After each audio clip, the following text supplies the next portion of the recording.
Hello दोस्तों, हमारी आज की इस कहानी का नाम है एहसास। राधा जी एक आम मजबूरी परिवार की मुखिया थी। वो अपनी बेटी शुभम और बहू मनीषा के साथ रहती थी। एक बेटा सीमा थी, जो कि शादी के बाद अमेरिका में बस गई थी। राधा जी के पति की मृत्यु बहुत पहले ही हो चुकी थी। शुभम और मनीषा की शादी को 5 साल हो गए थे, लेकिन अब तक उनकी कोई संतान नहीं थी। राधा जी के बहू मनीषा भी जॉब करती थी, जो कि राधा जी को बिल्कुल भी नहीं सुहाता था। वो जल्द से जल्द दादी बनना चाहती थी, लेकिन मनीषा और शुभम यह अच्छी तरह से जानते थे कि अभी मनीषा का जॉब करना कितना जरूरी था। राधा जी अपने बेटे शुभम को इस बारे में बात करती तो शुभम किसी न किसी बहाने से बात को टाल देता था। इसीलिए वो मनीषा को ही परेशान करने की बहाना ढूंढती रहती थी, ताकि वो अपनी जॉब छोड़ दे। और अभी कोरोना काल में ही तो मानो उनकी मुरादें पूरी हो गई थी। हालांकि वो दिल की बुरी नहीं थी, लेकिन पोते की चाह में वो ना चाहते हुए ऐसा कर जाती थी। अपनी हम उनकी सहेलियां को दादी बनते देखकर उनका मन दुखी हो जाता था। उस दिन भी घर में ऐसा ही कुछ हुआ। ऑफिस के काम की वजह से मनीषा देर तक सोती रही और राधा जी को अच्छा खासा मौका मिल गया है। ये क्या बहू, अभी तक सो रही हो? पता है सुबह के 10 बज गए। शुभम भी बेचारा कब से उठकर ऑफिस के काम पर लग गया है, और तुम हो कि अभी तक सो पड़ी हो। चलो उठकर सबके लिए चाय नाश्ता बना लो।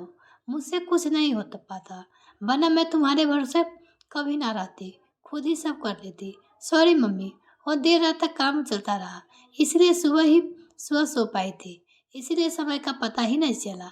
आप चलिए, अभी जल्दी से आती हूँ। हाँ हाँ, ठीक है। मेरे कुछ नहीं, पर शुभम को देख लो, उसे कुछ चाहिए तो नहीं? कब से उठा है बेचारा। हे भगवान, मुझे जल्दी से ठीक कर दे, ताकि मैं अपने बेटे का ध्यान रख सकूं। राजा जी ने नटकीय अंदाज में कहा। राजा जी ने बहू को मनीषा को उठाते हुए कहा। मनीषा ने घड़ी पर देखी तो वाकई 10 बज गए थे। आज उसकी आंख कैसे नहीं खुली। वो जल्दी अपने काम निपटा कर हॉल में आई तो शुभम अपने लैपटॉप के साथ ऑफिस का काम कर रहा था। उसने किचन में जाकर चाय नाश्ता बनाया और फिर रात को बर्तन साफ किए और झाड़ू पोछा करके नहाने चली गई। दरअसल कोरोना वायरस की बढ़ती बीमारी की वजह से शहर में पूरी तरह लॉकडाउन किया गया था, इसीलिए काम वाली भी नहीं आ रही थी। मनीषा खुद एक इंटरनेशनल कंपनी में काम करती थी। उसका ऑफिस टाइम निश्चित नहीं होता था, अधिकतर उसे रात में देर तक काम करना होता था। कल भी उसका काम देर तक चलता रहा, इसलिए वो देर तक सोती रही। मनीषा नहाकर आई तो देखा कि उसकी सास अपने कमरे में अपनी सहेली के फोन पर बात कर रही थी। बातचीत में अपना नाम सुनकर मनीषा सास की बात सुनने लगी। अरे शारदा, तुम भी अपनी बहू को ज्यादा सर पर मत बैठाओ। बहू को ज्यादा उड़ने दोगी तो कल को अपनी नौकरी के चक्कर में वो तुम्हें ही घर की नौकरानी बनाकर छोड़ेगी। मैं तो भाई शुरू से ही मनीषा के नौकरी के करने के खिलाफ थी। अब करे नौकरी शौक है, पर साथ साथ घर के काम भी करें। मैं तो वदन दत्त का बहाना बनाकर बैठ जाती हूँ, नहीं तो सारे काम का बोझ मेरे सिर पर आ गिरता। मैं कोई मुफ्त की नौकरानी थोड़ी हूँ। मैं तो कहती हूँ तू भी यही किया करो। सास की बात सुनकर मनीषा की आंखों में आंसू आ गए। वो जिस सास के बीमार समझकर उनकी दिन रात सेवा करती थी, उन्हें एक गिलास पानी तक उठाने नहीं देती थी। सारा दिन घर का और रात को ऑफिस का काम करने में थकान से चूर होकर भी ऊब तक नहीं करती थी। उसका यह फल मिला। उसे माना कि मेरी नौकरी के खिलाफ है, मगर यदि घर की किस्त नहीं होती तो वह भी कभी नौकरी नहीं करती।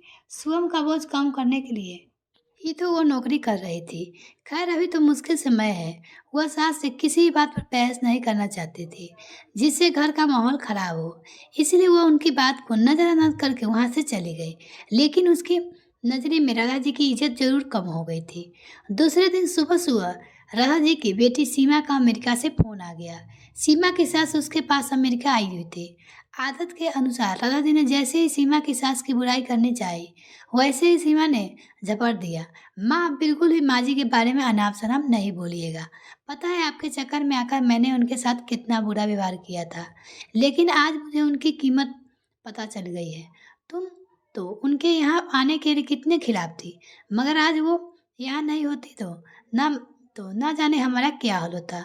तुम्हें तो पता ही मोरी नौकरी का कितना जरूरी है। कोरोना में यहाँ भी ऐसा कह डाया कि घर से ही सब करना पड़ता है। किटू का बेबी केयर सेंटर ही बंद है। मैं और राजेश फुल टाइम बिजी रहते हैं। ऐसे माँ जी अकेले ही किट्टू के साथ पूरे घर का सारा काम संभाला हुआ है। मुझे कुछ भी नहीं करने देती। अगर वो नहीं होती तो माँ हमारा क्या होता।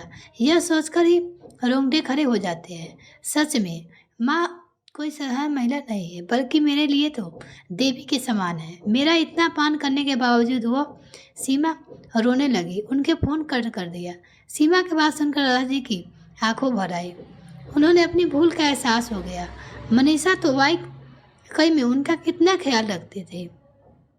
उनकी कड़वी से कड़वी बातों का बुरा नहीं मानते, उल्टा जवाब भी नहीं देते थे।